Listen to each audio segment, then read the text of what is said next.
Hello students, welcome to the RWT Daily Practice Spotters series. Yesterday we shared beautiful spotters with you. So now again we are continuing with the same. So let's begin with the first spotter. So what is your diagnosis? You write in the comment section. Yes, so this is the case of meliostosis, we also known as by Larry disease.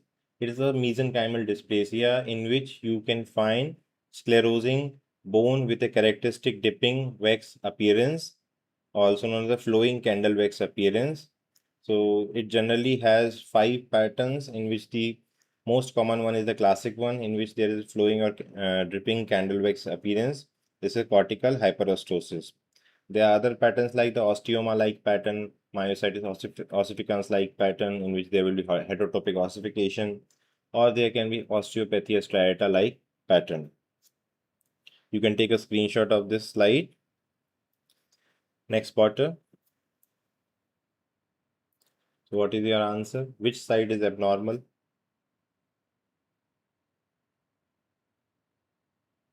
What do you see? So there is a abrupt medial deviation of the right ureter with obstructive changes in the proximal ureter and the collecting system. So this is the case of retrocaval ureter, also known as the circumcaval ureter. So it is an anomalous ureteric course in which the ureter passes posterior to and loops around the IVC.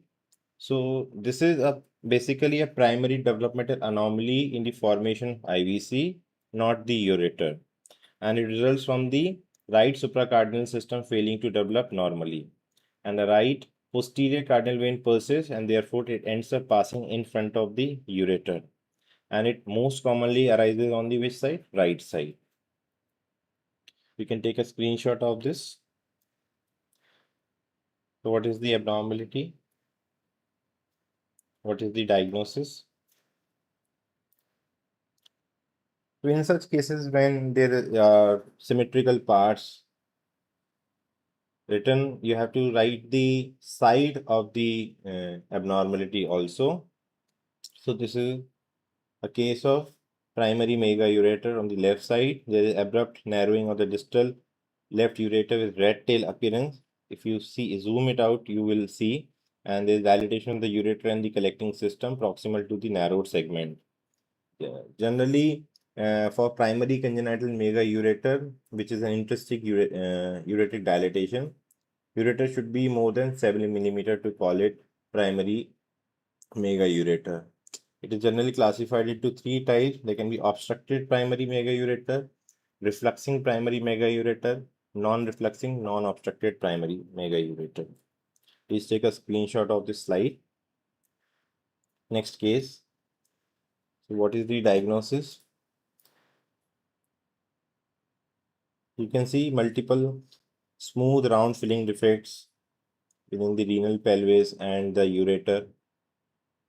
So this is a case of, yes, it's a case of urethritis cystica, also known as a pyelourethritis cystica. It is a benign condition in which you will find multiple small submucosal ureteric and the pelvic cyst. And it is generally seen in patients who have recurrent urinary tract infections or there is chronic irritation, patients with diabetes. And there are multiple differentials for this condition. You can find similar patterns in urothelial malignancies, vascular indentations, ureteric calculi, blood clots, etc. You can take a screenshot of this condition. Next case.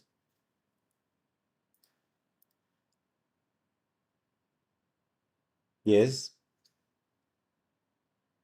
Yeah, the number of the innumerable high density rim calcified masses seen in both the breast. These are characteristic of silicon granulomas, and they appear because of granulomatous reaction to free silicone, usually following a implant rupture, or can be due to direct silicone injection. So that is all for today. All the 5 spotters, you can revise them again. Also see the spotters video which we posted yesterday, and we'll keep this trend daily. So we will be back tomorrow with 5 more new spotters.